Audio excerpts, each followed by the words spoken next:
Hey, what's up guys? So hari ni kita nak buat tom yum goong makan time hujan-hujan kan. Sedapnya. First korang gorengkan kepala udang dengan kulit udang sampai dia warna golden macam ni. And dia bawa keluar.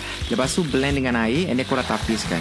Air udang kat dalam tu yang bagi rasa sedap sebenarnya. Lepas tu tambahkan lagi air kosong untuk cukupkan kuah kita. And dia tambahkan 3 akar daun ketumbar, 3 batang serai, halia sebesar ibu jari, lengkuas sebesar ibu jari, 1 biji bawang merah saiz besar dengan 6 helai daun limau purut. And dia tambah 3 sudu paste tom yum. Lepas tu tambah 1 sudu Thai chili paste. Yang ni optional lah untuk bagi lagi sedap. Lepas tu masukkan udang and also cili padi.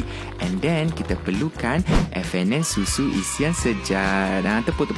Okay, FNN sejat ni aku selalu guna. Nak buat dessert boleh, nak buat dalam masakan pun boleh juga. Dia jadikan masakan kita lagi creamy, lagi sedap. So kita gunakan setengah tin susu FNN sejat tu. And dia tambahkan tomato, enoki, ketumbar. Ketumbar ni aku silap patut last sebenarnya, tapi tak apalah. And dia masukkan gula, garam dengan sebut rasa. And dia masukkan 3 sudu sos ikan. Padamkan api and korang perahkan limau nipis. Lepas tu boleh serve atas mi ke kuih tiaw ke, tak kisah. Aku dah kecuali ni makan tai hujan kan, dia rasa masam pedas pekat tu creamy.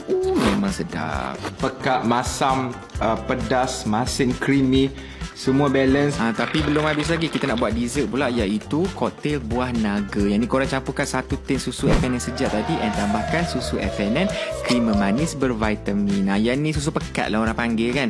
Biasa buat air tertarik semua tu pun boleh pakai. Yang ni aku gunakan untuk dessert. Kita pakai 2 sudu sahaja. And then campurkan sekali ais, buah naga, sagu yang kita dah rebus. And then tuangkan kita punya susu tadi tu. And dia rasa creamy, pekat tapi tak manis sangat. Memang sedap, boleh makan satu family. So korang jangan lupa try dua-dua resipi ni. Boleh buat dekat rumah. So make sure korang try 2 resipi ni kat rumah. Sangat sedap. Tolonglah try. And selamat mencuba.